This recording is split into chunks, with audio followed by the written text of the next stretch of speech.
Hey, what's up, everybody? Welcome back to the Dan's Golf World Show. We got an action-packed show. I know I always say it, but I actually mean it this time. We're going to be talking about the TGL Finals. They wrapped up the season. It is said and done, and we're going to take a look back at how all that went. Also, the Valspar Championship was wild. We got a lot to go into there, but most importantly, the LPGA is addressing the pace of play rules, and they got something they're doing that's brand new. We're going to take a look at that and a whole bunch more right here on the Dan's Golf World Show.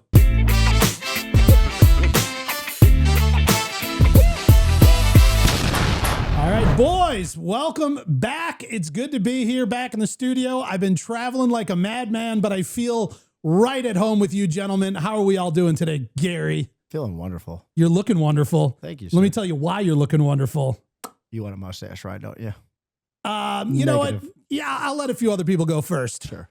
Rich, how do you feel about Gary and the Keegan Bradley stash? Do you feel like Gary's pulling it off or what? Dude, that stash is rocking. I absolutely love it. I'm hoping you keep it for several weeks. It gets that full long grow in it. I love it. Let's go. All the way to the Ryder Cup. That's the mustache law, right? I'll get a minimum 2 weeks for you for sure. All right, the Ryder Cup is more than 2 weeks. Through the Ryder Cup? No, let's go for the Ryder Cup. Chance. I'm rocking it out. All right, well, hey, guys. I am so excited.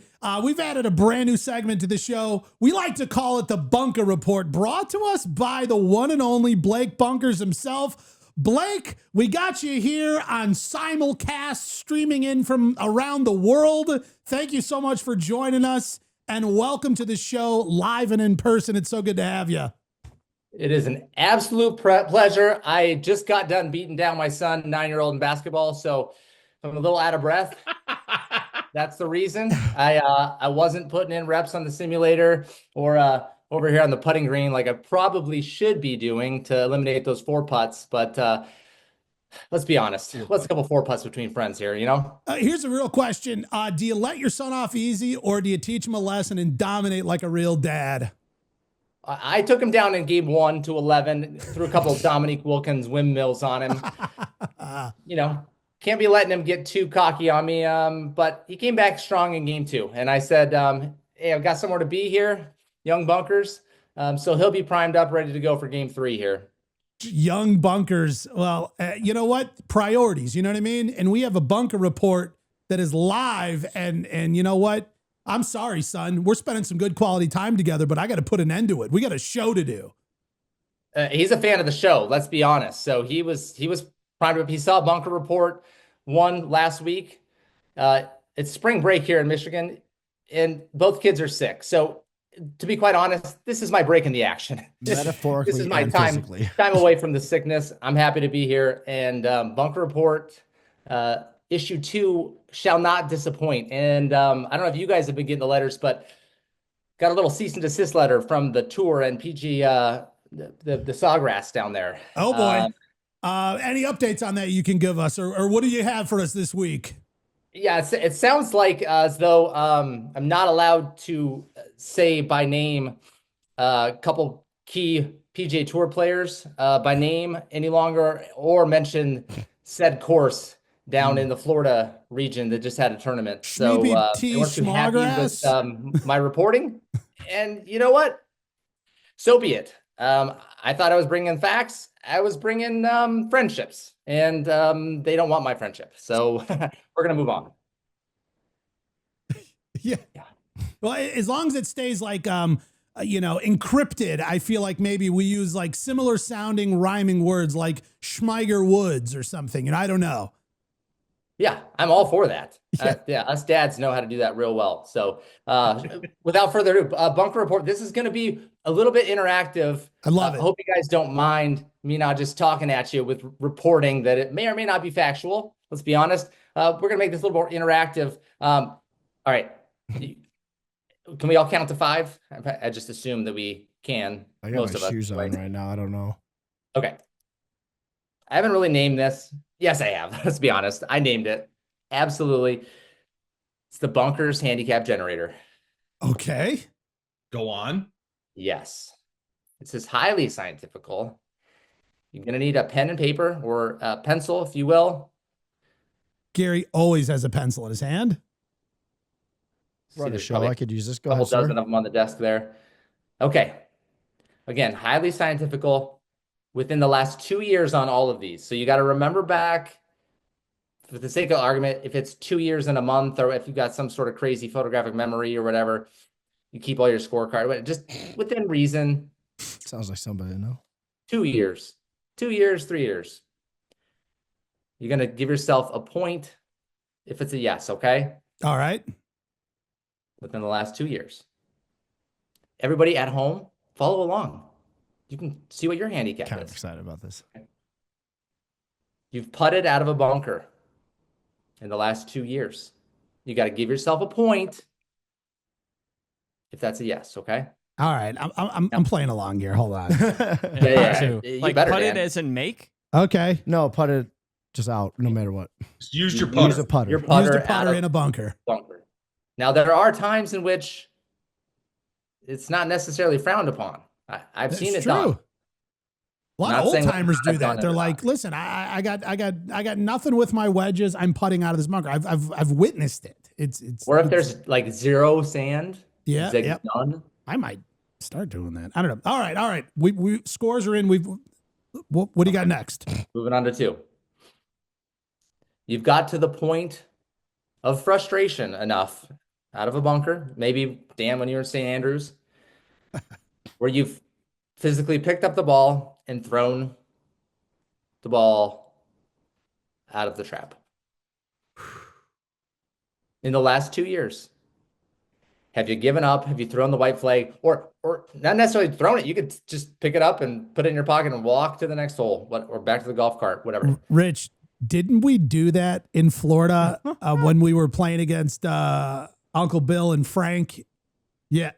Sorry. When Okay. we hit it out of the bunker, hit the top of the bunker, rolled back down. You did it because and then you just like Yeah. Okay. squared, Yeah. picked up the ball, and walked off the hole. Yeah. It does happen. There's no shame in the game, okay? We're all friends here. Okay, number 3. You come up to a water hole. You're playing a nice ball. You swapped that nice ball for a ball that's not so nice. Maybe got a cart pass scuff or maybe a noodle, Bag something ball. from the bag. In the last 2 years, have you swapped it for a water ball and kept that nice premium ball in your pocket there? That's a big Have you point done it? for me. I We've keep all my done it before, premium. but have we done it in the last 2 years? I think I do it every round almost. I hit only nitros over water. But And if you're only playing over nitros grass. every other hole, so then it's no points. Josh, that was you. What? He said if you're hitting the same ball, if you're hitting that nitro also over grass, that doesn't count as points if you're using nitros. No, I use top flights. A little Yeah. bit nicer. All right. Could have gone with Kirkland's. No shame. I have no problem with Kirkland. Hey, no, that's what I literally what Whoa. I have no issue with Touch a Kirkland. nerve? Sorry, Rich. I thought we were friends here. You forgot in the last 2 years, you went to the golf course at Medina, wherever, Panther National, you big wigs, and you forgot to wear a belt. Oh, What if it's on purpose? That's didn't- even worse. 2 You get points. double points for Yeah, that. you didn't wear a belt, whether on purpose or you forgot. You get a point for that.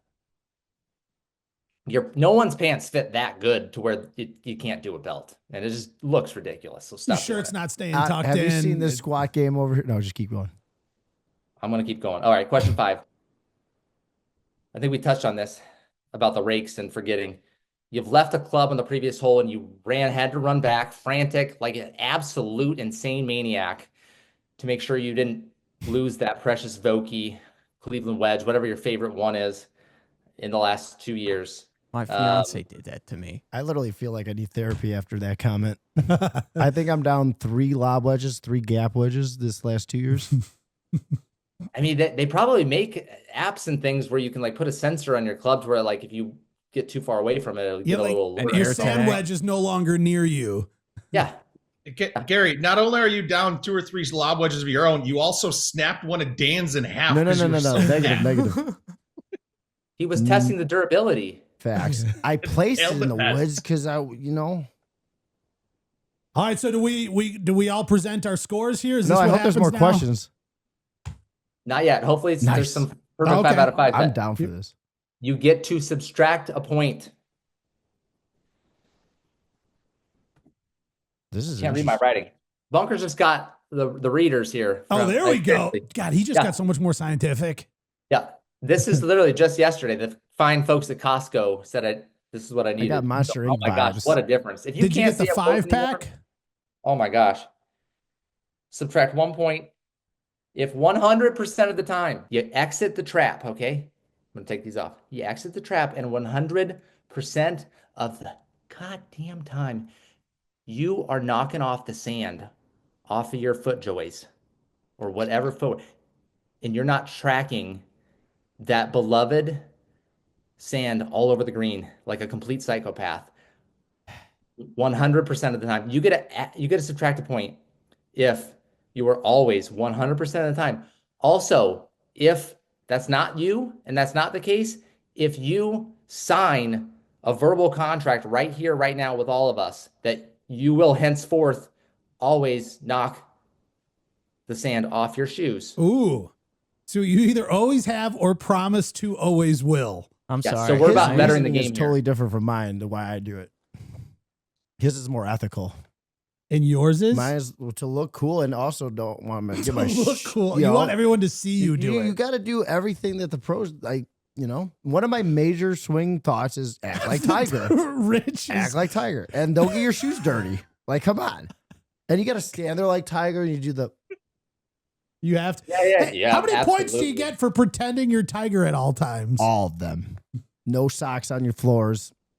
100% clean floors. Oh my God. All right. The all next right. time you guys go play, if you guys are not sending me a picture and Then it didn't happen. Gary's not wearing red on a Sunday, then he's not half the fan that he says he is. Okay. I've never seen it happen. A Sunday Gary golfing not in red. I'm not sure. I'm not saying it's never happened. I'm saying I've never seen it happen. Oh, I dig it. All right. Indoor. I think What are I'm we like at here? What are the 26 point red shirts. totals? Let's go around and share. Oh, no. Here. Oh, because it's scientifical. Take your total, Yeah. multiply it by 4.69. Oh my God. I Jesus. can't. That's Jeez. not Yeah, how I need a it is. calculator. Jesus. Something's Come on. gone. Phone out. Yeah. Get your calculator out. This is not None of hard. us have our phones. Yeah. Well, tell me what your number is. My 3. I came out to a 3 and I didn't get to minus any because Okay, I, so we're gonna round down. If you're a 3, you're 14.07, so you're 14. I'm a 14 in the Bunkers Report handicap system. I'm a 5 What? Jeez, Josh. How is that possible, though? because I'm not promising that I'm gonna walk around the green with a little bit of sand on my feet. It could happen. Yeah. You might be dragging some sand around. Josh, you're a 23 handicap, my man. That's- Checks out. Yeah. I'm not even going to try. Yeah. I'm probably more. Because 2 times, you know, is- Oh, I forgot. You got to multiply by 2, Josh, because you. Yeah. 46. All That's about right. right. Gary, what was your original total? 1, and then I went to 4.69. Oh, nice. Wow. Anyway, folks, that's the Bunker Report, issue 2. It's been a pleasure. Hopefully, I get asked back for another one. Blake, we can't wait for it. Hey, before we let you go, what did you come out to as a handicap on the Bunker handicap scale? +8. Very respectable. Nice. Very respectable. I don't know how that worked out. +8. Yeah. I'm pretty good. Yeah. I don't even know how you get into okay. Perfect. Hey, thank you so much. We appreciate it. And I feel like we are all a whole lot better off after this Bunker Report. Brought to you by the one and only Mr. Blake Bunkers himself. Hey! Appreciate you Let's guys. go. Let's go. We got to play with Mr. Blake soon. I hope this guy knows that I can officially make fun of him now. Yeah. Gizmo rule number 1. If you are on the show for more than 2 episodes, you're in the driving range. I hope the Sandman can take it, because I'm in the kitchen cooking up some heaters. Wow, he's in the crosshairs by Gizmo there. He better look out. I checked that a couple different ways. All right, guys. Well, let's keep it rolling here. TGL wrapped up. The season is officially over. Quick takeaway right now. I want to just know, everybody in the room will go around real quick. Brand new sport, essentially, or a variation of a sport. It all happened this year for the first time ever. What do you guys say? Was it a success? Was it not? Was it a flop? What do you guys, what's your takeaway on TGL as a whole as it has now completed season 1? I thought it was Huge thumbs up. I thought- Huge thumbs up. We got 2 thumbs up from Rich. for Yep. it being the first season. Yeah. It was pretty solid because you didn't know what to expect. No, not at all. Like it could have been a complete shit show, to be honest. Yep. like- Anything could have happened. Yeah, and it actually turned out pretty good. Care? We know who's running it, so that's impossible. I thought it was wonderful. More golf is better, and I thought it was just great. Yeah, well, I agree. I will say I felt like it evolved very nicely. That, even in the first weeks, we saw the players were a little unsure. How do we do this? How do we act? What do we say? Like, we even saw guys like taking out their earpiece over like the tee on some of their first shots. I felt like by the end, guys like Billy Horschel turned into a superstar to me. I mean, that dude, I had no idea. All I knew about Billy Horschel was him like getting mad and yelling at people at the Waste Management. And now I'm like, this dude is a great time. Like, a lot of personality, a lot of fun. Lucas Glover, we didn't see him play a ton, but I'm like, this guy's funny. He's throwing in zingers and one-liners and stuff. Like, it really, for me, one of my favorite parts was I felt like we got to see another side of the players and kind of got to know them in a totally different light. And for me, the whole thing, I'm going with Rich, 2 thumbs up. I like how everybody copied Tom Kim laying down to read every putt. You know what? I think it's like any sport. It's like you see somebody do something that they came up with that's successful, and now all of a sudden that's just the way you do the sport now. But that just showed like how much they cared too. Yeah. I mean, dude, I feel like the level of investment by the time we got down to the finals, those guys wanted it. It wasn't just like a scrimmage game or something at that point. It was like the deep competitive nature of these guys. They wanted it bad. And On I top love of the seeing millions and millions of dollars that they got though too. Here's the thing. I, in my personal opinion, felt like by the end, it wasn't about the money. I get that. It was about a flat out, I want to win. I'm a highly competitive person, and I do not want to go on ESPN, midweek, primetime, whatever, and take a big L. I want to win. That was my takeaway. I saw this funny stat talking about the money because I agree. I think it was definitely about the competition and everything. But I think it was Billy Horschel. He played like 27 shots like the entire time because he didn't play very much or something like that. Lucas Glover played like 2 matches, 27 shots, and made like a couple $1 million. 2.4 million or something. Yeah, that was awesome. It helps a little bit. You know what? Here's such an interesting point to go along with that. After the finals were 2 nights. It was Monday night and Tuesday night. After the Monday night match, somebody in the press conference asked the Atlanta, they said, hey, so going into tomorrow, are you guys going to keep the same lineup? Are you guys going to bring in Lucas Glover? Like, how's that going to go?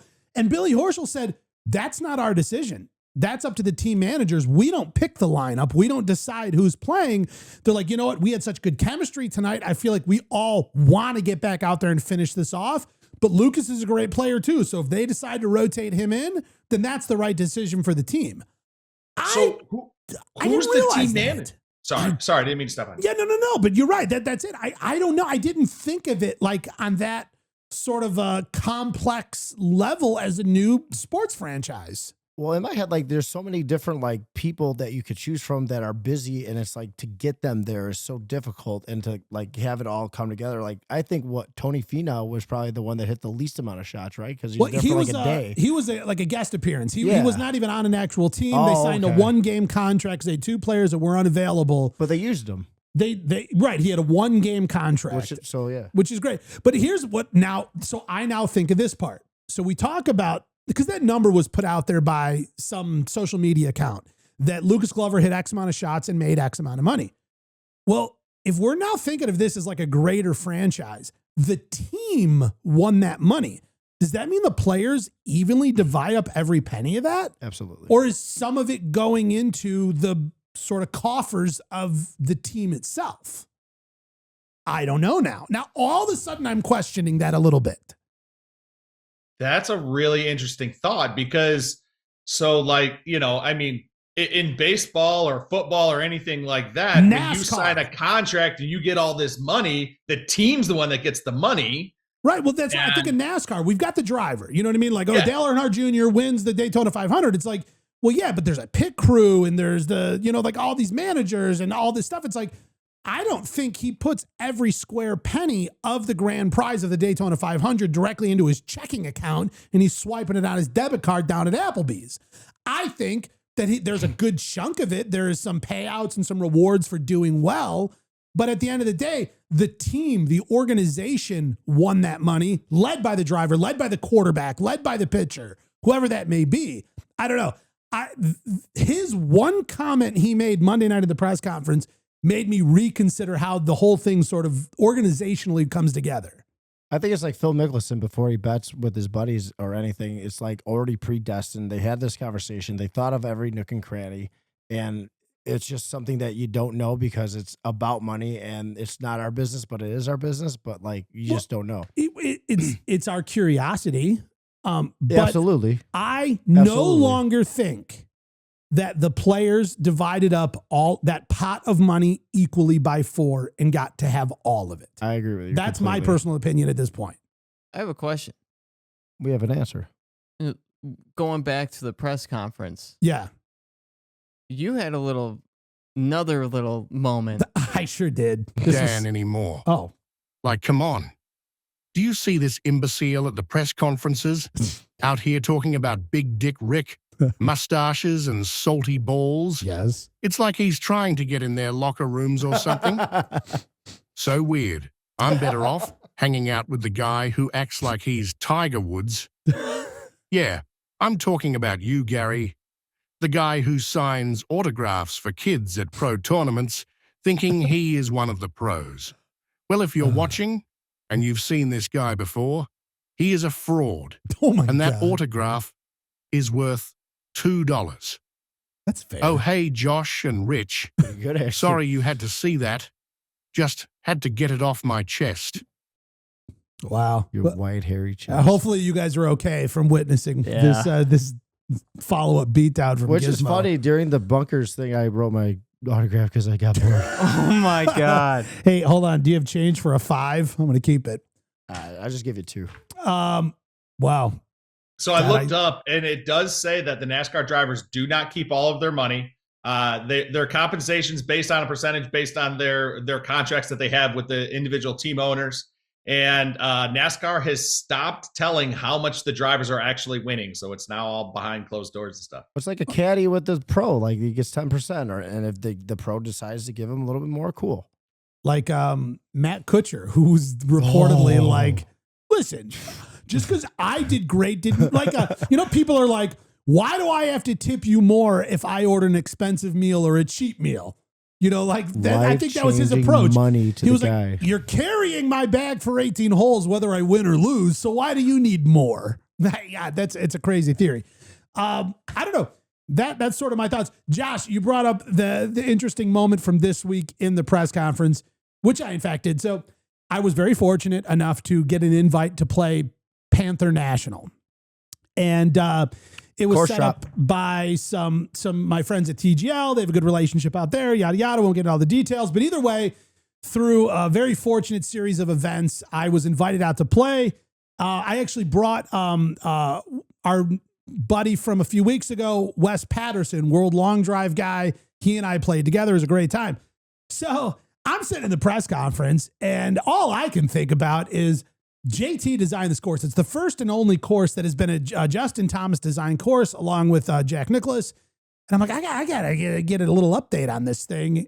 So I decided the prime opportunity for me to ask Justin Thomas for a few tips was right in the middle of the press conference, because why not?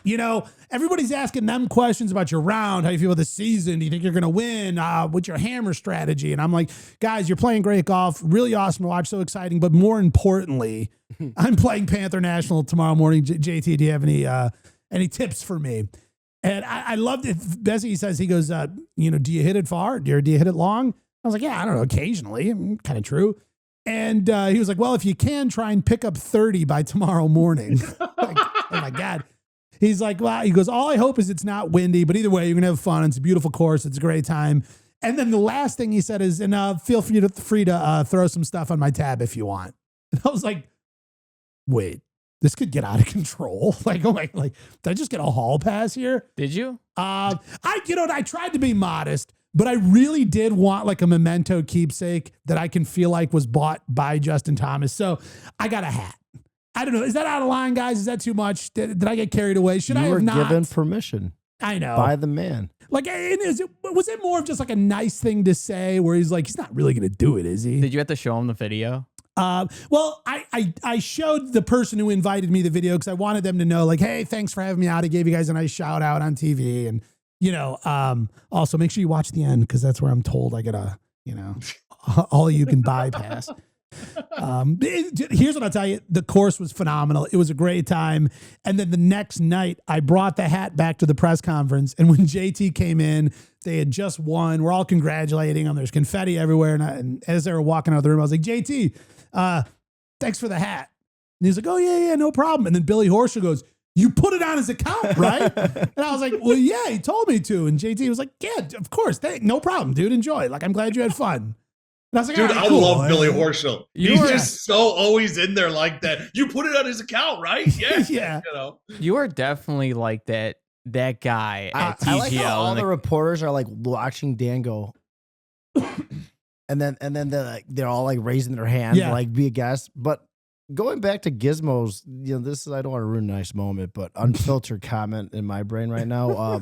Trying to get in the locker rooms, asking JT for the tip. Can't help but think about Gizmo's kind of on track here. Just kidding. Moving on. I love you. I'm so sorry to ruin that moment. Train wreck. No, but you definitely are like the Dennis Rodman of like golf press conferences. But he's a lovable, like not. That's how Dennis Rodman was. Everyone loved Dennis Rodman. He was just a nut. You know what? I'll take that. I'm the Dennis Rodman of press conferences. I'm highly skilled, very controversial, and kind of weird to look at. You know what I mean? I'm all those things. And everyone loves him. That's it. I love Dan. Rich, do you think that's a fair assessment that I'm the Dennis Rodman of press conferences? I think Dennis. I don't think that Josh was born when Dennis Rodman was playing. Yes, so I don't know if he has the right frame of reference here. I don't know, but I'm going to start pondering now about who I think you're related to in the press conferences because you're definitely getting to see it live. You're definitely a unique journalist that's in there. You're not. Nobody else is like that. Well, what's very cool, and again, like I feel like I like to try and dance the line / cross it a little bit of things I'm not supposed to talk about, but it would be interesting to talk about. At the last week's press conference, the way it always goes is whoever's moderating, they've got the mic and they're kind of working the room and looking for who has a question. And so you kind of try and like make eyes with them and just let them know. And then they, in their mind, they're like, okay, I'll make you them, and then I'll come to you. And to interject real quick, like you don't have to make eye. They just give you the mic like every time. They're just like, all right, Dan, are you ready for your question? I was just kind of zoned out and I was like watching the press conference and I feel a tap on my arm and it's the microphone. And I'm like, oh yeah, of course. Yeah. Thank you. Yeah. Listen, so to me, it feels like, that this energy I bring is welcomed. For sure. And the funny thing is there's 30 or 40 people in there that might be asking questions and stuff like that. And but every time you're like, doink, doink, doink, here you go. Here's the mic. And then the other host, there's sort of like the person working the mic and then the other person sort of on a microphone, sort of moderating, saying like, next we'll go to here. And so I get the doink, doink, doink. I get the mic and I've got it. And then the moderator on stage goes, all right. And for our very last question, we'll go to Dan up front here. It's just like, wow. Like I promise you, and this was the question I had before night one, New York was up on stage. I get the doink, doink, doink. We're going to Dan. I had nothing prepared. I had nothing like loaded. Usually like I'm rehearsing or I'm like, I'll have 3 or 4 in my mind. And then if somebody asks something that's like a little related to what I was thinking, I'm like, okay, get rid of that one. Okay, now I have 2 options left. I need to lighten the mood. I'm going to go with this one because I feel like it'll change the energy. I'm very like strategic in my mind about all this. I had none of that going. I had like nothing loaded, nothing ready. And he was like, and for the last question, we'll go to Dan up front here.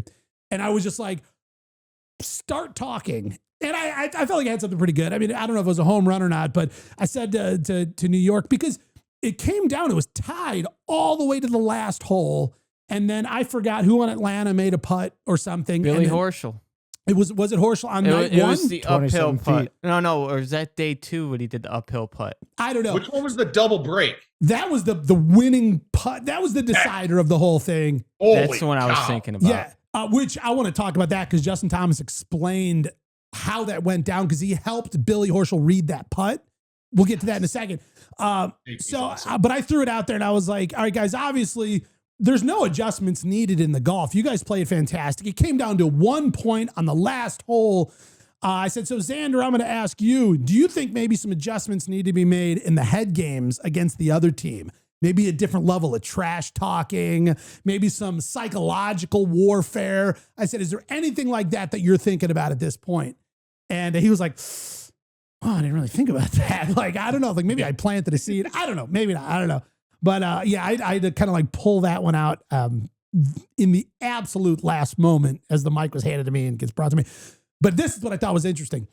In the press conference after the final win Tuesday night, they were talking about that putt, and Justin Thomas said, or Billy Horschel goes, Justin gave me the read on that putt.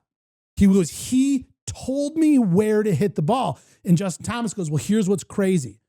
Several holes back, I had the same putt. It was so weird. I was in the same spot.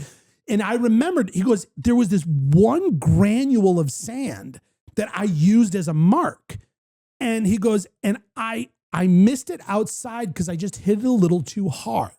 He goes, but I had the line. It broke and it came back, did the kind of S curve, and I just missed it outside. So I told Billy, he goes, Billy, this is your mark, right? And he did this thing with his hand. He did it just like this. He goes, this right here, you have to come over this right here. That's your spot. And Billy goes, okay. And he goes, careful though. He goes, I had too much speed on mine. He goes, okay. He goes, I couldn't tell him how much speed. There was no reference. All I said is careful. I had too much speed on mine. And Billy Horschel steps over and he goes, and I'm watching. He goes, I was standing behind him and the ball went over the grain of sand. And if you watch the replay, JT starts running sideways because it went over the grain of sand. He was like, this could go. And then it drops. And Billy Horschel freaks out. And it's so funny because they talked about it the night before because Billy Horschel had a huge moment the night before. I think it was that the winning putt you're talking about from the first night where Billy Horschel goes, yeah, I kind of blacked out there during my celebration. And JT's like, honestly, I've been there before. He goes, I've had those blackout moments. And because the reporter goes, JT, does your hand hurt at all from how hard Billy Horschel high-fived you? He's like, honestly, once he gets the blackout celebration, you just got to be ready for whatever happens. And so the next night, he was like, yeah, I mean, we went nuts. Billy Horschel went into blackout celebration mode. I mean, I love that term. Like, you're so excited.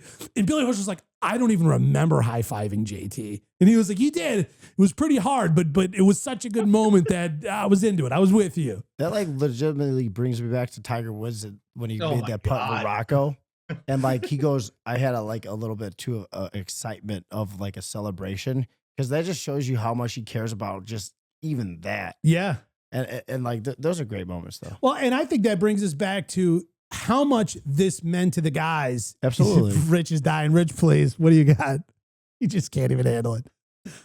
I always, no matter what we're talking, we must crowbar Tiger Woods back in somehow.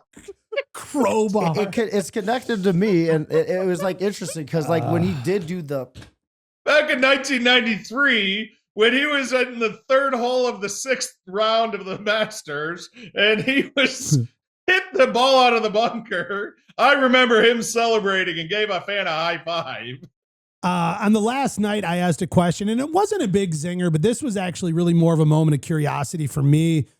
I asked the guys, I said, when you got the very first phone call about this, when this opportunity was presented to you, at any point could you have imagined it would have turned into this and meant so much to you?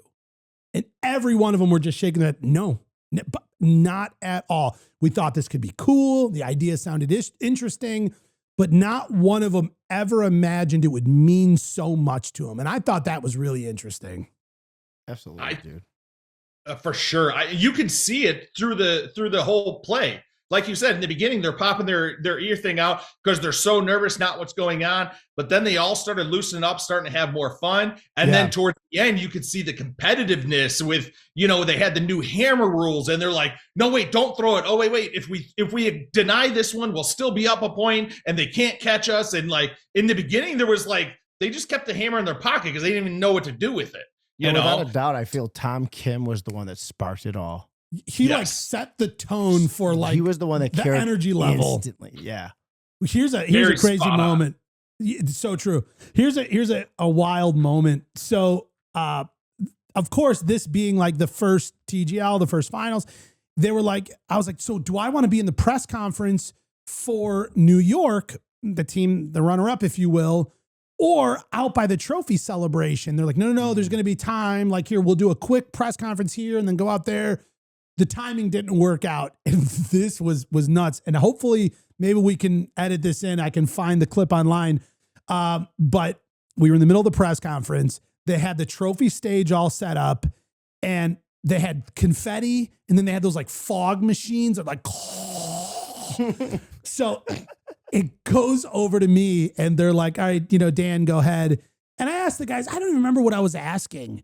And while I'm in the middle of talking, trying to ask this question, the celebration started. And you hear like the music goes nuts. Like the fog thing is just blasting, whatever. Confetti's going everywhere. We can't hear each other. The guys, like, they can't hear me asking the question. I can't hear them responding. So we all sit there quiet. And Xander goes, this is what they call the loser's shower. And it's still going. Like, it's still going. And New York just looks at each other because it's so like, we just have to stand here through their celebration. Sucks, right? And they're just like, we're going to get out of here. And then they left the stage. And then the people who were running the press conference were like, guys, they got to go. This is like brutal. Like, they have to stand here and wait through the sound of the confetti machines and the smoke blowers while we're trying to ask them questions about their loss. Like, I felt really bad for the guys. I mean, whatever. It's just, it did end up meaning a lot to them. And that moment was just like, oh, it was brutal. I was just That's got to be absolute the most brutal. Like, yeah. I mean, you know how it is. We're all competitive. We all played sports growing up, and they are all hyper competitive. So now they lose, and now we're just gonna rub salt into that wound. Oh my god! Just grind it in there, and listen to them all. And we're talking like course ground sea salt, where it's just abrasive and burns. With the lemon juice, just and it's not like neither one of the It's not like New York got blown out either games. Those a loss like that, like coming from like baseball background, I would rather almost get blown out than down to the wire, changing and leaders, like the whole double breaking putt. Oh, I love that Phil Mickelson weighed in on this, and he was kind of talking about after the success of TGL. He says this is great news. And it would be great for golf if this were to succeed. And then he went on to say the golf fan is the most loyal fan in sports. Buy a ticket, walk miles, and see a fraction of the action. But this could allow the golf fan to buy a ticket and sit down and watch the action just like other sports. It could really be good for the game if it's compelling. And you know what? Wonderful analysis, dude. Thank you, because you know what? None of the live guys got an invite to this. Yeah, we saw Koepka walk around on the field beforehand. He's friends with these guys, but these guys were stonewalled out of this thing. And it would be so easy for these guys, for Phil himself to take the other's perspective and want to dig at this thing, point out any issues. But instead, for the good of the game, Phil Mickelson is just saying, this is a good thing. Like, congratulations. Way to go, guys. Like, I see a lot of positives here. And like, what an intelligent, critical analyzation of it too. You know? Like almost like taking, like the way he thinks about shots is how he thought about that. He's like, you know what? I'm tweeting off of Zoysia right now. You know what I mean? Like, and Dustin Johnson is going, yeah. I'll say though, not just live players are interested. There's talks of LPGA players coming in. Yeah. And then Garrett said that he might be doing the YouTube thing. Like he said something possibly. All right. Before we get off TGL topic, if you guys were to pick one player to take an MVP for the season, who are you guys going with? I already know who I'm picking. Ooh. I mean, I want to do the go ahead. Do you want to hear mine? I'm picking Tom Kim though. I mean, I don't know. I don't know if it's an MVP for the whole season, but I mean, Horschel with that putt at the end. Thank you. Yeah. The last two, to finish out both final games, like the story arc of Billy Horschel over the last 2.5, 3 months, who he turned into, the fun, everything. Like, for me, hands down, my pick is Billy Horschel. That's it. Yeah, bar none. I agree with you on that. I totally one. forgot that he's in it, so I'm picking him. Oh my! He didn't do nothing. He hit it from 99 yards. He hit it 1 yard away from 99. 99 yards. Besides creating the thing, you know. Well, they should give SoFi the MVP then. Okay. Right? Yeah. Bring it up to the corporate office. Totally joking though. All right. Let's keep moving. I just want to real quick touch back on Valspar last weekend. I will say all weekend long, I was pulling for not who I picked on the show. Okay, fine. We'll get into that first. But I'm just Viktor Hovland. Viktor Hovland. Or as we should call him, Victory Hovland, if you know what I mean. He was so overdue, and I was so happy for him until Sunday when JT took the lead briefly. And I was like, wait a second. And by 2 strokes. Wait a second. JT needs this win too. Yes. JT hasn't won since 2022. He is like back. He's like, and I was all weekend long. I mean, I'm watching it. We had like a family party at the in-laws. I didn't participate in any of it because I'm watching golf the whole time by myself. Like, I'm like fist pumping at the TV and I'm like, let's go. And I like kids. I'm like, literally me. My wife, James is like, Dad, who are we rooting for? I'm like, Viktor Hovland. I'm like, this is his time. He's back. I'm like, oh, the swing coaches, Joey Mayo, all this stuff he's done. He's been through. This guy's been tortured. And here he is sitting on top of the Paintbrush Open. I am telling you what, Viktor Hovland is who we're rooting for until Sunday afternoon when JT took the lead. And I was like, oh, wait a second. We kind of need him to win too. Bro, when you said that Viktor Hovland's long overdue, one, he won $34.5 million in 2023, and he placed, top 3 and whatever the major. Dude, he went through some darkness in 24. Darkness. Well, did you even look at his record this year? Dude, he missed 3 cuts this year. He's finished at the bottom of the stack. He broke his toe. He won the most amount of money than anybody in a year. Like, don't you think he goes, oh, I could chill out? Oh, then you know what? Tiger doesn't need to come back. He's won enough. Different mentality. He's won enough, Different guys. mentality. He's won enough. No, he needs one more. He socks on his floor. What? Does it apply because they want enough money, or is it good to see somebody come back? Pick one. Oh, glasses are off. With your glasses off, I want you to pick one. He wants to win, but that helped a lot, and he could have chill. He was like on chill mode for a little bit. To be honest, I felt like the 2019 Masters was greedy of Tiger Woods. I don't think that at all. I know this because I love a comeback. Anyways, moving on though. Our picks. Yeah. Okay. Let's see here. Wait, are we doing the 4 picks of our team? Hold on. These were our who we picked to win last week. Oh. All right, we'll start at the bottom of the pile. I picked Jake Knapp, who didn't even make the cut. Good call. Way off there. Root him hard. Gary, you went Peter Malnati for no reason at all. Also didn't make the cut. I missed 2 shows. I didn't know what was going on. Yeah.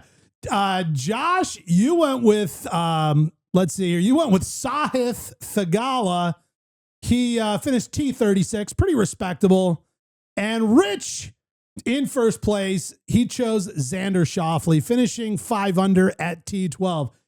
Is this 2 weeks in a row? No, I won last week. You won he last won the week before. Okay, so right now, but the score is 2-1. I can't even begin to say what I want to say about Rich's win right now.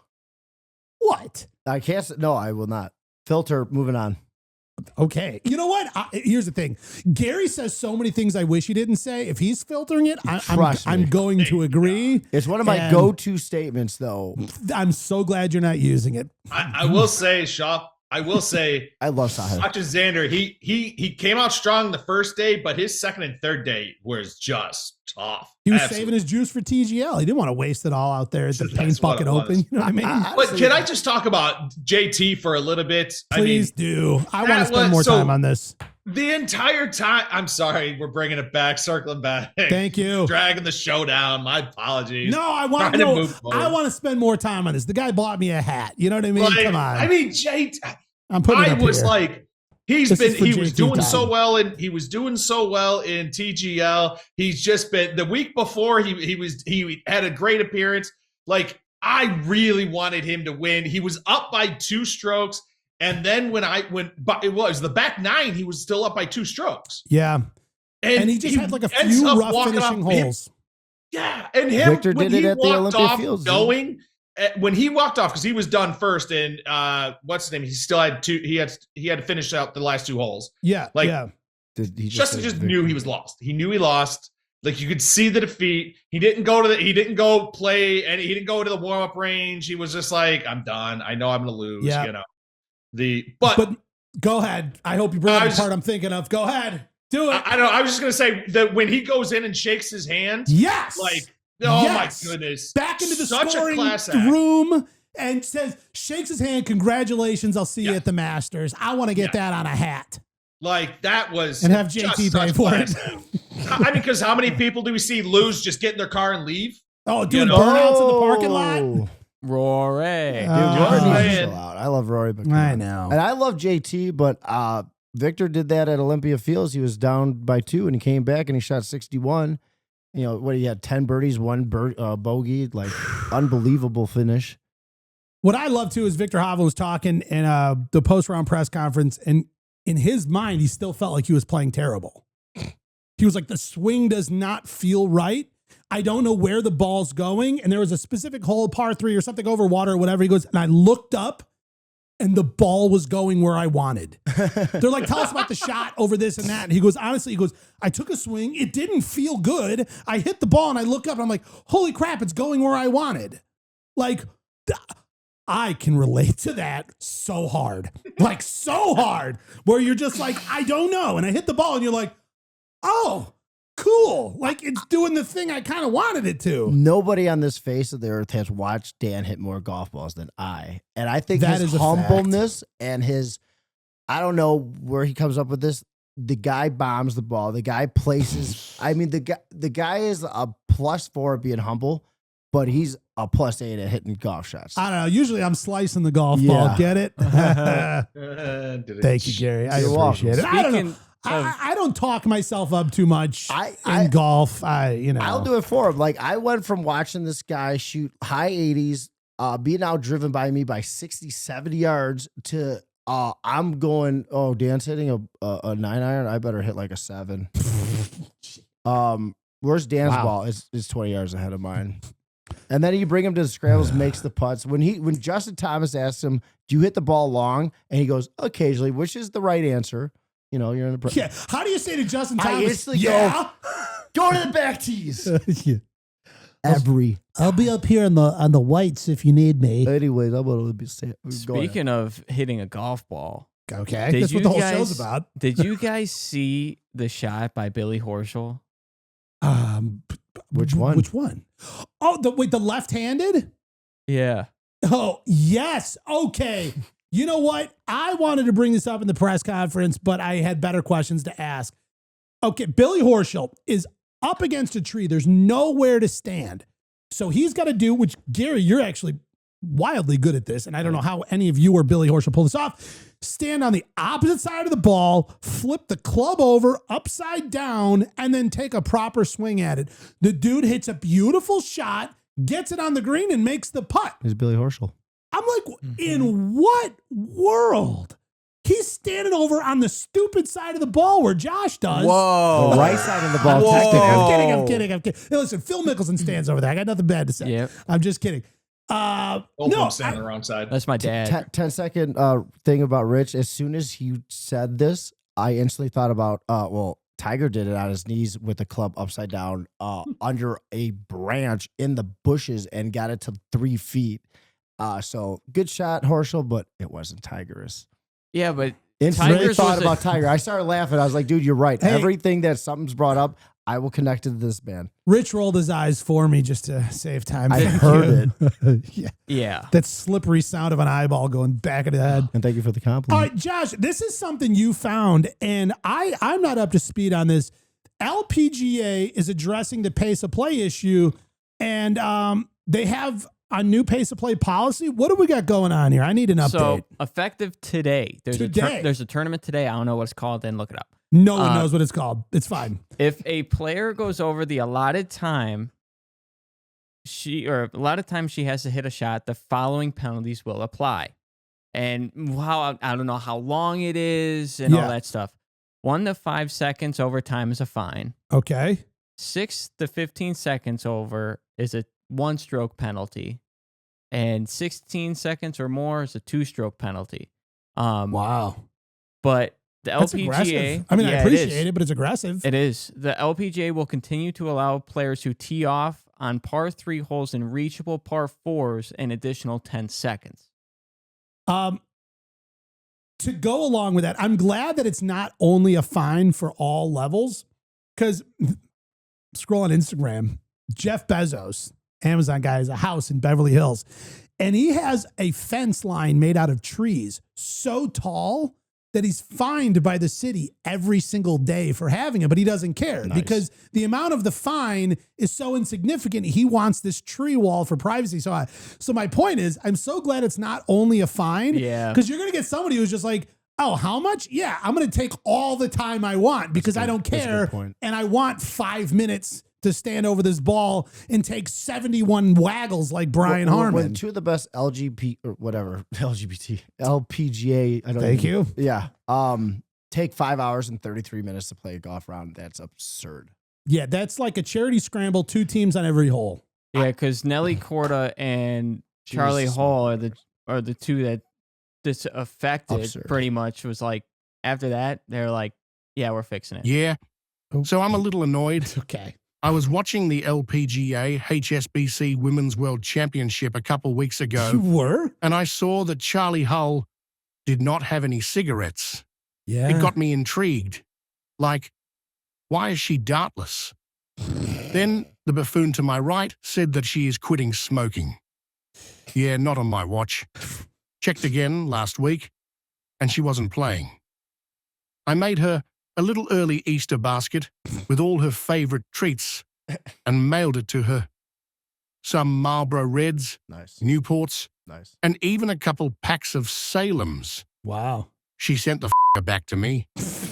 Now all I am left with 50 packs of darts, and Dan is now out $500. Jesus. I would like to send a message to all my fellow dart throwers out there. We lost one. Wow. We I'll lost take him off one. your hands. He's right like, now. Jesus. he's taken back. We lost one. So we're talking about the fun stories at like TGL. Like yesterday I was playing kayak hill, and this relates to me. Like these kids would not let me play through for 3 holes, and I was on their ass. And like literally I played 18 holes in like an hour and 25 minutes. So like, and I'm not playing up to their standards. I'm not playing for millions of dollars, but it's like, dude, like how many times have you been over the ball and somebody's talking in your group and then you back off and then they make fun of you or argue again? Like these guys are like waiting for like the absolute perfect moment at every moment. It's like, come on, dude. It's like, where's your mental grit and reserve? And like, let's rock it out. Where do you think the balance is? Because I feel like there's a lot of things that golfers do, not because they find it appropriate, but it's because they've seen other people do it. So like if I'm playing golf and somebody is lining up their, and if you're not on a scramble team and there's absolutely something that like detrimental that's happening that you want to let them know, like 75% on the simulator screen, that's something you should tell somebody. But if like I'm over a putt and then you begin to tell me a read, you've just totally, because I've already made that putt in my head and you just screwed me up and I'm pissed at you and I need a 5-minute conversation with myself yelling at you in my head before I can putt again, which doesn't happen. And then I have to go putt. I got an internal argument and I need a moment. And I'm just like, dude, I dextered you in my head like 16 times. And it's like, please, if I'm over a shot, don't say anything. But like to have these guys back off the amount of times is like, one of my main swing thoughts is spend the same amount of time over every shot and have that tempo, because that's going to translate into your everything. I agree. And I feel like that's a mistake that so many golfers make. Is it's like, for me, if it's a tough shot or I'm not sure, I'm back and forth. And a lot of times like, Gary, what do you think here? And I like to throw it to you, just get a second opinion because I don't have a caddy or someone else to bounce ideas off of. But at some point, once you make that decision, commit. Then you're committing. It's like, you know what? I'm going to go for it, or I'm not, or I'm going to try and play around it. But after that, grab that club out of your bag and get into the pre-shot routine. Now, if the once in a whatever blue moon time happens where a car honks right when you're about to start your move, you can go, and we all know that just happened. Then just reset back to a point in your routine where you're like, I'm going to go stand back behind the ball, look at my shot, visualize, step up, do whatever you do. If you waggle, if you adjust, if you do whatever, and then take a swing. But when you stand over that ball, any good swing coach will tell you, you're allowing your mind to interfere too much if you start elongating that process because you're so nervous over the shot. You start second guessing. You're like, wait, do I really think I'm going to be able to fade the ball enough to get around this tree? Why are you taking 20 practice perfect swings when you just need to do it once? Like make the swing paths, that you've chosen. And also, besides my dad, Dan is without a doubt my favorite person to play golf with ever. So like for him to tell me that, like he literally trusts my perception of clubs at indoor than his own, which is a huge compliment. And then it just kind of shows the camaraderie we got, which is a lot of fun, which then also stems in my thought process, how much better would it be if we actually had caddies? And you have this, like, think about this. You golf with a bunch of guys all the time that you may wish that, oh God, he's playing today with us. Okay, whatever. But like, you have this entity here, literally going to talk about whatever you want to talk about. And you could ask him any questions or not ask him any questions. How much better are you going to be? And we never get to have that moment. So like, it would be really fun to, for like 1 year, get to do that. Have like a stress-free round where you get to just play in your own mind. Because when I play by myself, hit the ball there. Oh, I'm going to do this. I don't think about the guy asking me about the football game. I could give two shits. But like, let's, move on.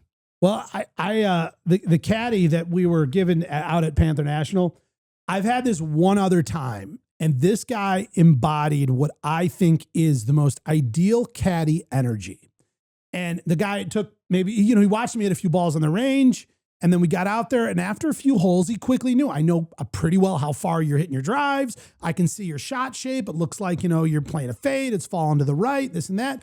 And he knows the course, every square inch of it. And the guy, he was just like, all right, Dan, here's what you got. Do you see that bunker with the tall tower behind it off in the distance? I want you to just put a nice swing at that one. Go ahead, be comfortable, take a great swing. And he stands back quiet.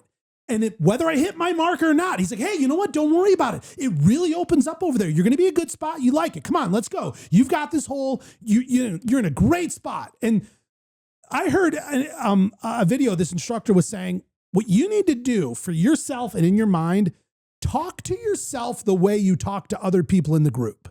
So instead of so we're just cussing them out the entire time. Yeah, I was gonna say that's a little different. I get what you mean though. But like when you're a buddy in the group and they hit a ball, you're like, hey, dude, that good contact. You're gonna be okay over there. It opens up. Hey, you know what? I think you're gonna have a good look from over there. Like instead, what do we say to ourselves?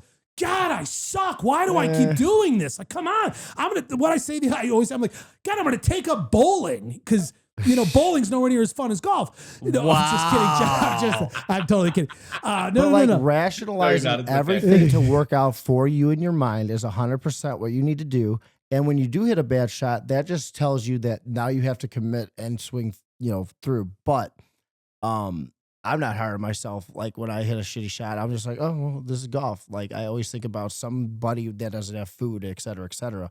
But like going back to what you're saying with the caddy, I remember every one of Dan's stories, and he's like, then you had the guy in your group going, isn't it fun to hit shots the way you do? Like, damn, that was, and like, Oh, that's leaving fun. One of my biggest things in golf and in life is aspire to inspire before you expire, and like sprinkling seeds of greatness. So if you golf with me, I hope you left playing golf with me with more hope and more confidence in yourself because of something I've said.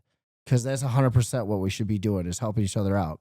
And what the second favorite thing is having a guy where you could talk mad shit to, which you don't mean at all, but be like, dude, you suck so bad. Like, what the are you even doing out here?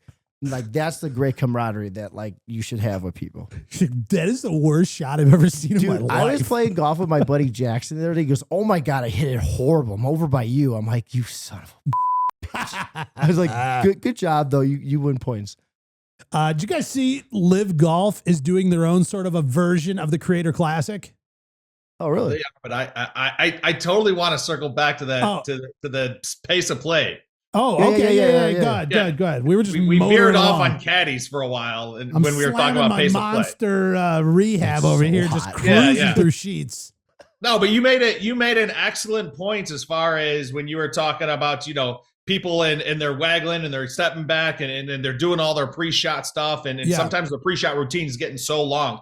I related exactly to baseball as far as when they had the pitch clock. There were so many, quote, purists that were like, this pitch clock is going to be terrible. And what's happening? Why? Because batters are stepping out and they got to fix their glove and fix this and adjust their helmet. And then they stand in and take 3 practice swings and get ready. And so it was 30, 40, 50 seconds in between each pitch. And now it's just like, it's cruising, because they just said, nope, you can't do that anymore. And everybody thought that the game was going to get worse. It did not. It just got better, and the fans like it more.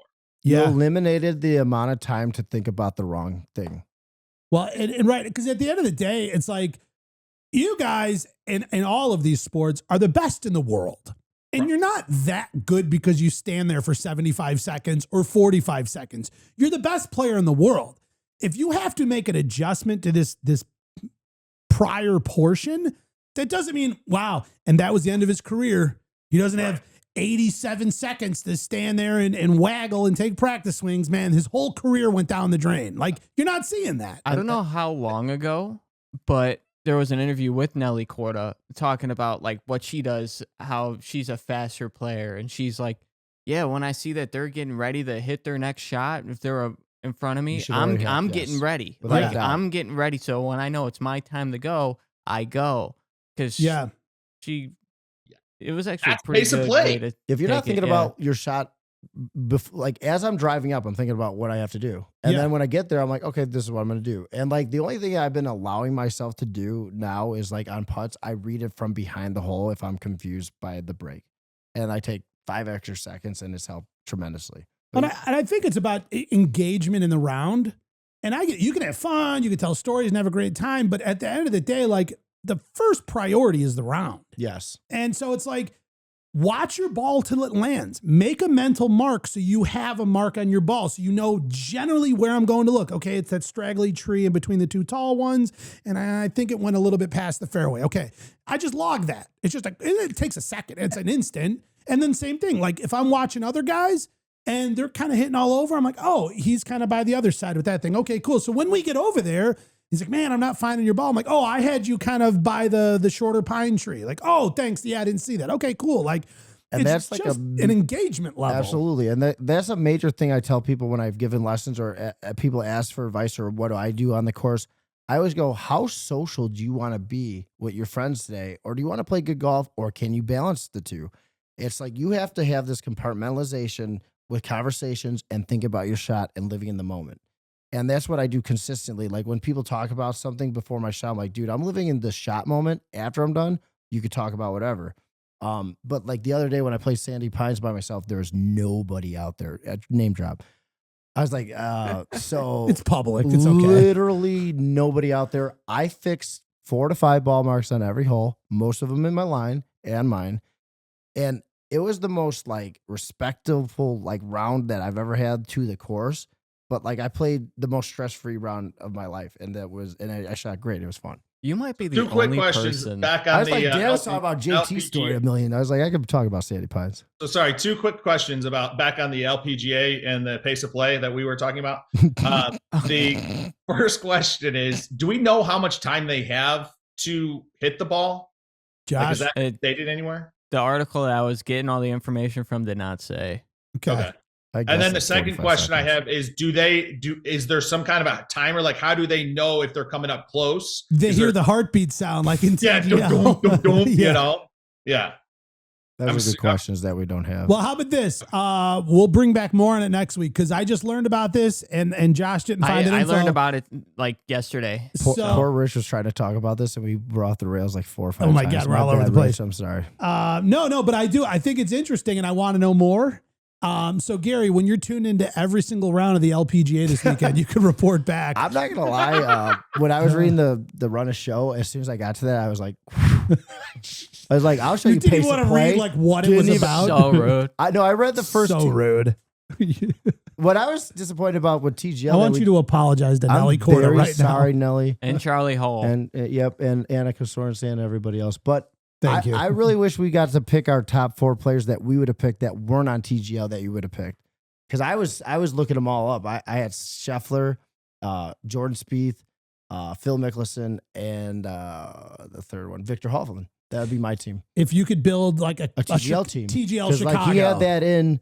Yeah. Yeah. Like I was Huh. like, dude, I was like, that would be fun. Wow. No Sam Burns. What about, did you have Hovland? Oh, 100% I have Hovland. I love Victor. He's the man, dude. Dude, just grinning ear to ear, having a great time. Dude. How do you not? All right. Hey, Live Golf is doing their own version of the Creator Classic. Sort of kind of came out of nowhere. This announcement came out just a few days ago, and it's all happening like here in like the next week. So I don't know if this was a brand new idea. I don't know if they've been working on this for a while, but we learned about it very, sort of shortly before it's taking place.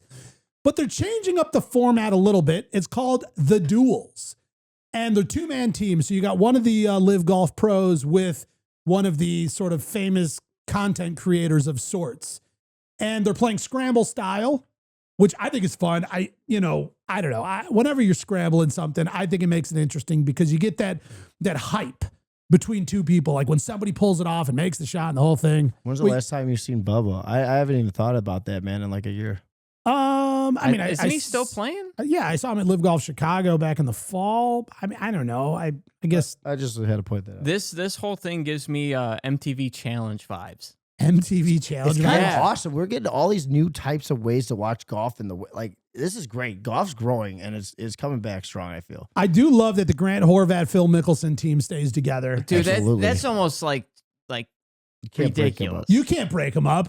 What are they going to do? Put Grant Horvat with I don't know, Joaquin Now, Neiman? Not a chance. I have a question though. I love So, Joaquin Neiman, you though. got the Bryan Bros and you got not really where's he at? Grant anymore, but like Luke Kwan, aren't all those 3 guys trying to get on the PGA Tour? Well, yeah, and one of the Bryan Bros has like a partial tour card. Like How is he able to do this? because his channel is huge. I don't know. Eyeballs. Yeah. Marketing, money, viewership. I mean, really what it is they're handpicking from the top channels of the really good golf players. So we look down here. So let's go through real quick. Grant Horvat, Phil Mickelson, George Bryan, and Dustin Johnson. Fat Perez, Cam Smith, kind of pulling for that duo. Great combo. Rick Shields, Joaquin Neiman, Luke Kwan, Bubba Watson, and Wesley Bryan and Sergio Garcia. Right off the bat, Grant Horvat, Phil Mickelson, and Fat Perez, Cam Smith are like my early picks I right think away. that's 1 and 2. Bingo. the Bryan Bros are really good though. Well, yeah, no, they're good. I'm just saying, like my pick for like who I'm rooting for, who Rooting for. Yeah. yeah, like my teams that I like the players on. Wait a second, Way different from who's gonna win. do you guys know I think Grant and Phil are going to win. They've played so many rounds together already. They know each other. They talk well with each other. They already pick shots. Like I just watched both episodes where they played the dailies. Yeah, and it was just awesome. The communication they have with each other. Like I think Grant and Phil are going to win. I hope Fat Perez and Cameron Smith wins because I love Fat Perez. He's one of the funniest people out there. He's just hilarious. I think it's every young golfer's dream to be a high flyer. do you, What do you guys want to hear my Fat Perez story? Yeah. Yes. Okay. Did you meet him? Yes. I have a few times, but I was at TGL. It was the Tuesday night, the night of the finals. And I look across or down the hall or whatever, and I see Fat Perez, Joey Coldcuts, and Jet. And they're like hanging around at the bottom of the stairs that you kind of take to get to the upper level where all the suites are. And that's where those guys are usually at. And I walk over there and I say to Joey Coldcuts, I was like, what are you guys doing down here with the common folk? Aren't you supposed to, he's like, and dude, I'm not kidding. Joey Coldcuts like he's not in character. He is a character. Yeah. And he goes, him. He's like, no, I know. They didn't get Jet a wristband. We're like down here trying to figure out who's got the wristband. We've been waiting like 20 minutes. We don't know who's in charge.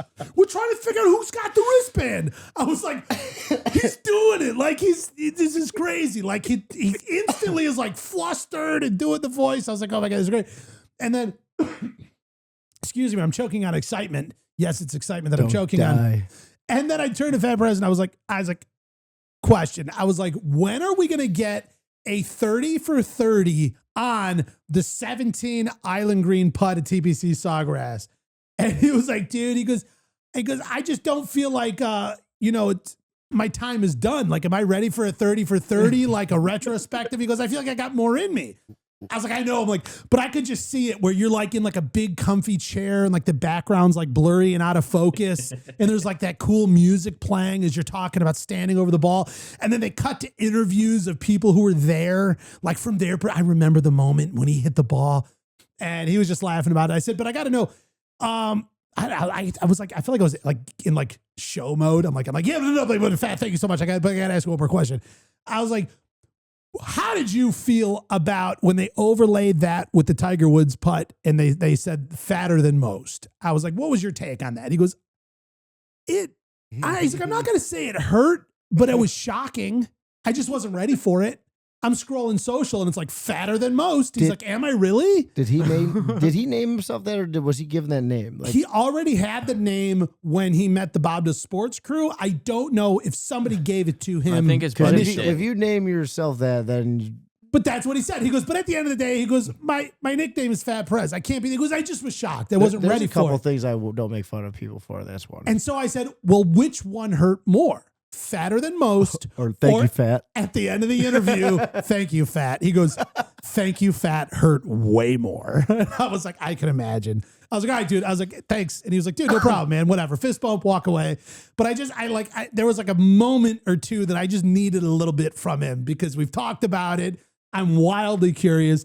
And he was like, dude, he's like, you're awesome, man. Thanks. Whatever. I don't know. Whatever. It was just quick. Dude, it was cool. I have a dream. And one of my big things is, I can't wait. I hope this show gets a little bigger and things like that happen. And I want to play. I want to play a foursome with Bob Does Sports guys and the four of us. Like, yes. I'll take on. Like, so much do I want to do that? That would be so much fun. He takes FP. Yeah. Okay. 100%. You take Coldcuts. Rich probably takes Bob. Bobby.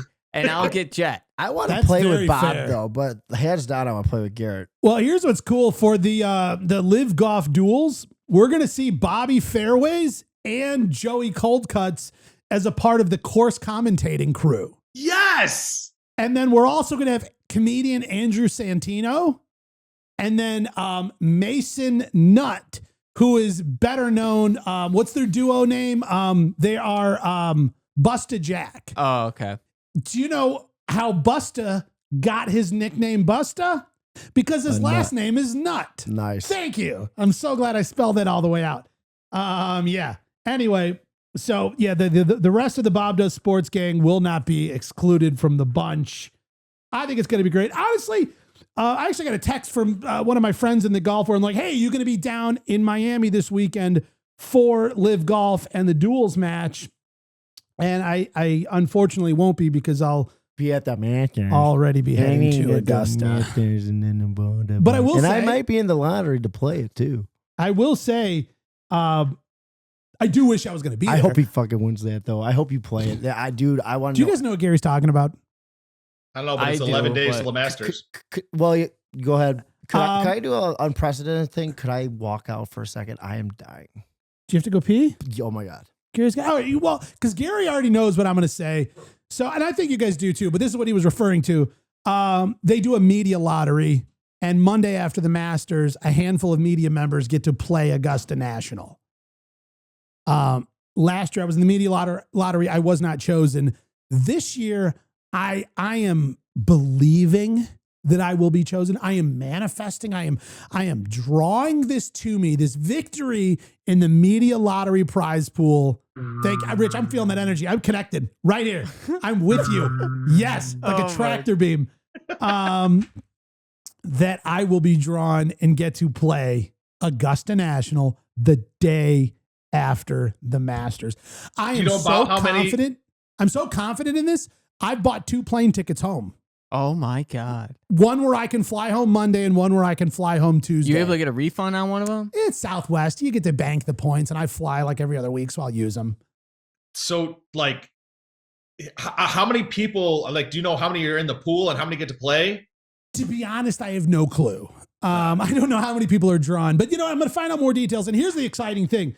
Not next week's show, but the following show, I will be joining the show from Augusta, Georgia. Yes. And of course, you guys will, be holding it down here back in the studio and in Illinois.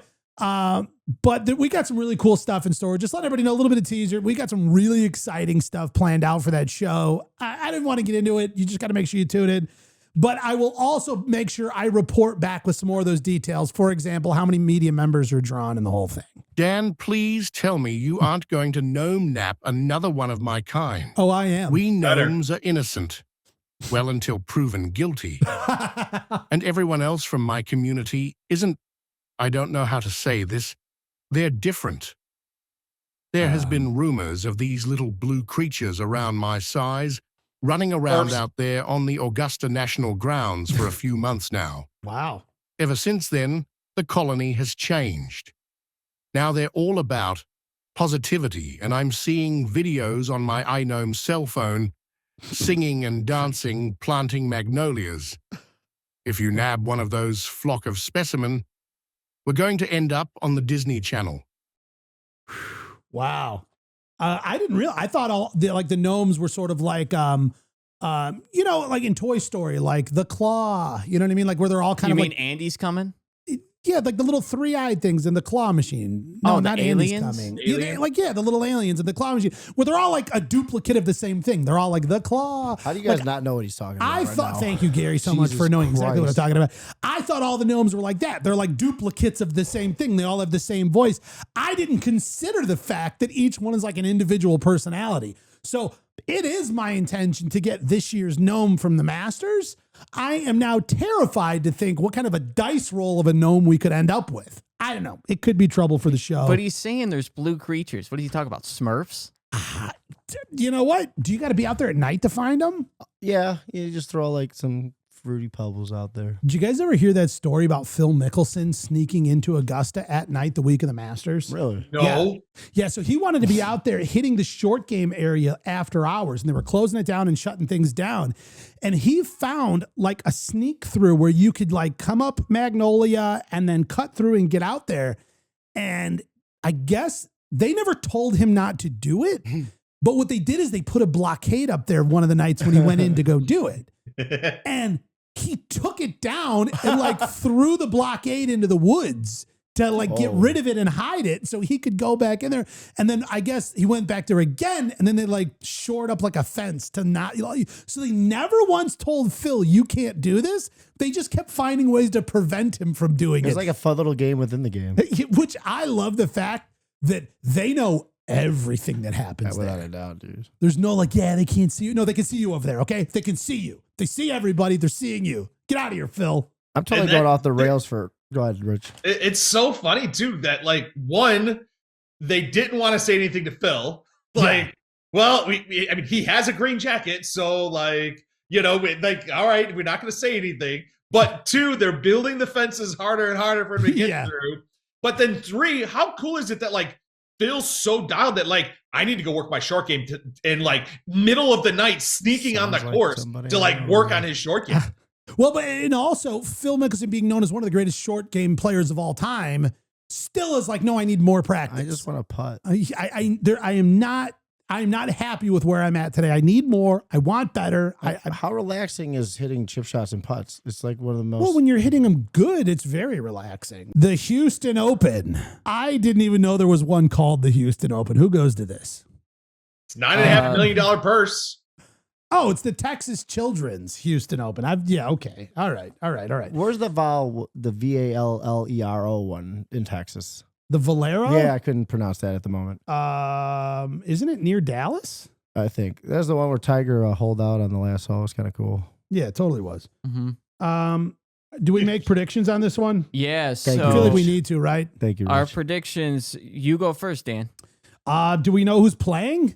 Do we have is this like a signature event? Do we have all the guys? Like, who can we pick from here? Well, there's Scotty and Finau right there, and the Wyndham Clark. Here's what I will I'm tell picking you. Scotty. I think you're going to have a lot of big names because these guys want to be like at full operating level going into the Masters. You don't want an off week.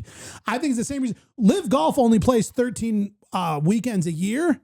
One of those weekends is the week before the Masters for a very specific reason. So their guys are dialed. They've been playing all week. They are in like tournament mode. They're not just like grinding with their swing coaches out on some range. No, like they just got done playing real golf going right into the Masters. You know what? Guy's for sure playing because he's a Texas native, dude. Yeah, and there's already he's already down there pounding them on the range all week. You know, I don't know. Do we? Who am I going with? I'm ready for a Scotty return. Oh, okay. I don't know if he's there yet, though. I don't know if he did. Ever since the ravioli gate, He says it's still messing with them. Which you thought was going to be like a weak injury. Yeah. You thought a broken toe was worse than cutting your hand open. Broken pinky didn't toe. realize he was making raviolis. Had I had that information, I would have said much different things at the time. Did stop trying to backtrack. Yeah, no you were backtrack, totally no off on that rationalizations. by like a landslide. Like you're like When the your what? It's just his brother hand. agrees It's with not a me, big yep. deal. Like I a thought it was like a paper cut. Gee, the thing you hit the club, or the thing. The thing you stand on. Who you picking?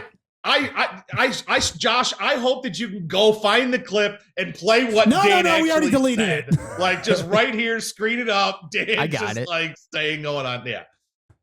I didn't know he was making raviolis. All right, Dan. All right. Who you got? Well, it's clearly not going to be Wyndham Clark. Wow, why? You just had to. You just made him win. That's it. Without a That's doubt. It by That's the- unpicking him. Like, that's it. If I say someone's not going to win, they will. Because if I say they're going to win, Tiger they Woods won't. is not coming So you back. got Wyndham? No, I'm not. I can't. know. All right. Here's the thing. Who do you want to win and say that you don't? Tony Finau. No, you know what? I'm taking Rory. He's not Rory's- in it. He's not in Oh, it. yeah, he is. No, Yeah, yeah, he is. He was Yeah, in he it. He is. is in it. Yeah, he is. Yeah, he is. Yeah, he's in it. I'm taking Roars. He's ranked 5th right now in the betting odds. Oh, nice. Okay. Gary, you're up. Oh, I'm picking Scotty, dude. It's Texas All right. forever. Scheffler. Yeah, his hand doesn't hurt in Texas. Yeah, bro. Shit. All right. What about? Oh, it's me. It's me. Yeah, because I won last week, so I have to pick last. You got 12. You picked up. I am picking a sleeper pick. Oh Uh-oh. boy. The guy has got the same name as one of my With favorite. the list directly in front of you, tell us who your sleeper pick is. With the guy who I was actually going to pick him just because of his name. Oshkosh. No, he is got the same name as one of my favorite professional bowlers. Jesper Svensson. Okay. Swedish. He's a Swedish golfer. Wait a Very second. well then. Yep. Wait All a right. second. Wait, who? Wait a second. It's not. Is that next week? Is it? No, it's 2 weekends. Is when the Masters is. Yeah. Okay. I'm Okay. gonna miss day. All right, I don't know what I'm gonna do. I thought Josh was just throwing his pick right now so he could pick first for the Masters. That's what I thought. Oh, he was just doing. burying one?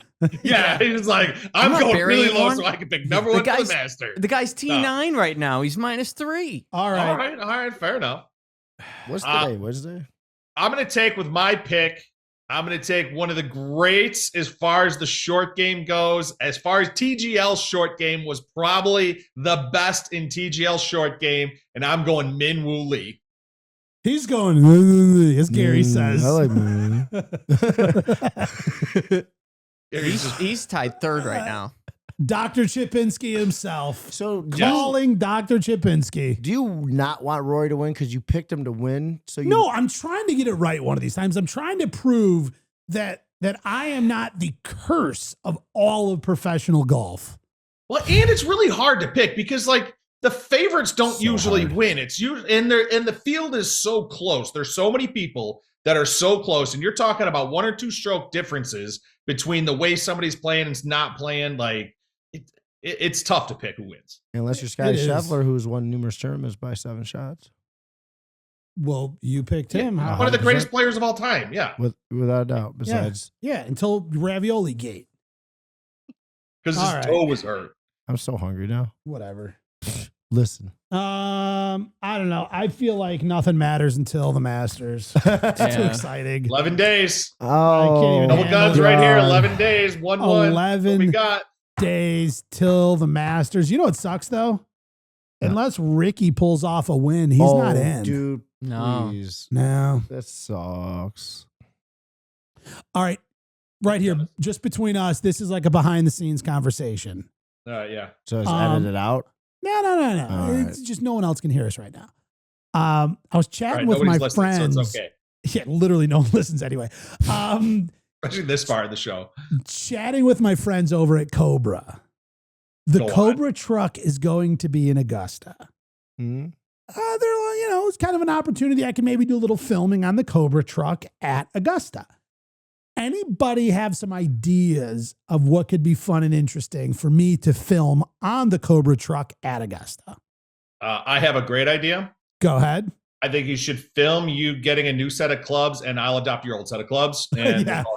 Yeah, so we thought it'd be really cool. What down here at Augusta is if you built me a full new set of clubs, top to bottom. For the third. Yeah, time. same here. Yeah.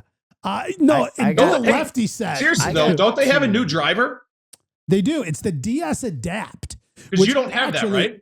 I do not. What is it, a Nintendo piece? No, it's the Dark Speed with this new Oh. adapter piece. So most drivers, have an adapter on the bottom that you can sort of change. And as you twist it, it changes the loft or the lie of the club.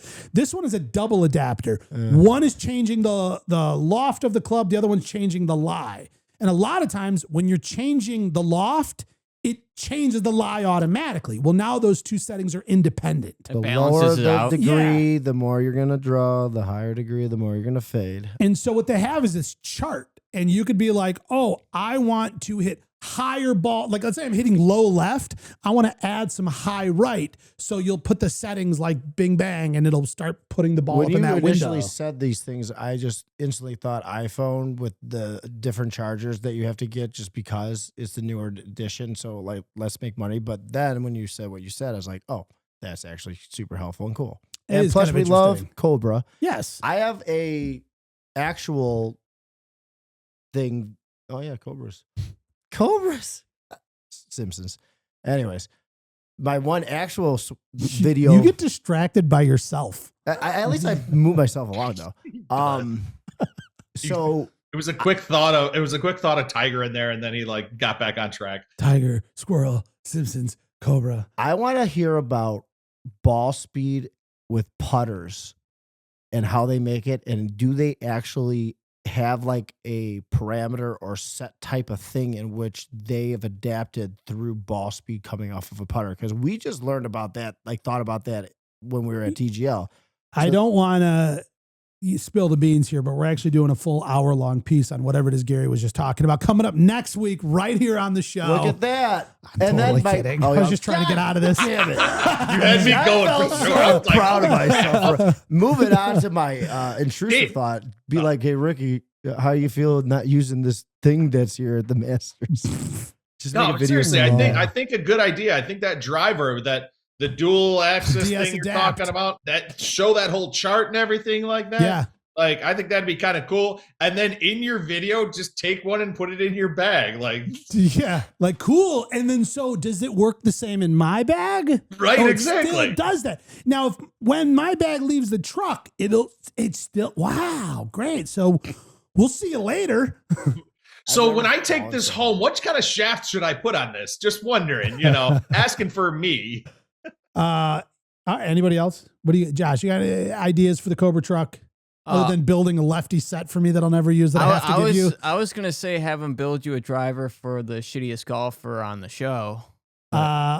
I can easily sandbag my handicap passers. Yeah. I tell you what, they have a ton of new stuff that's 3D printed.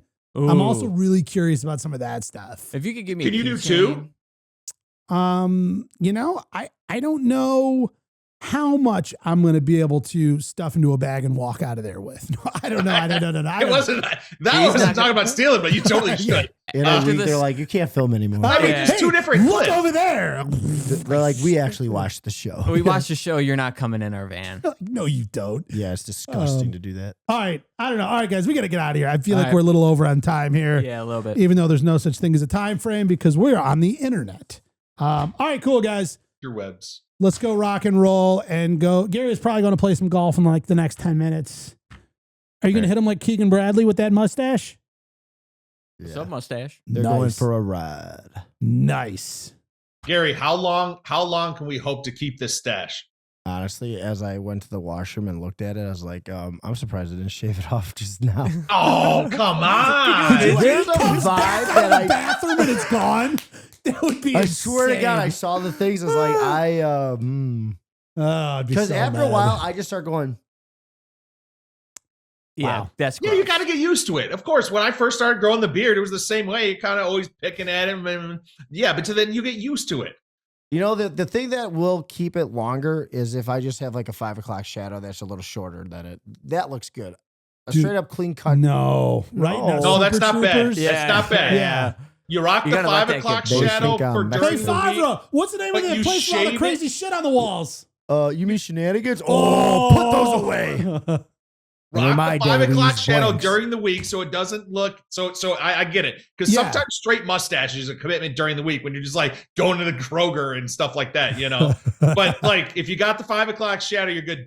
That's the most creepy thing ever. Sorry for anybody who wears just the mustache and just the little bit right here. The Yeah, flavor unless you're like a saver. painter named Francois, like then you can't pull Yeah. it off. All right, guys, we What? gotta go. All right. We'll see you guys next week. Right back here on the Dance Golf World Show.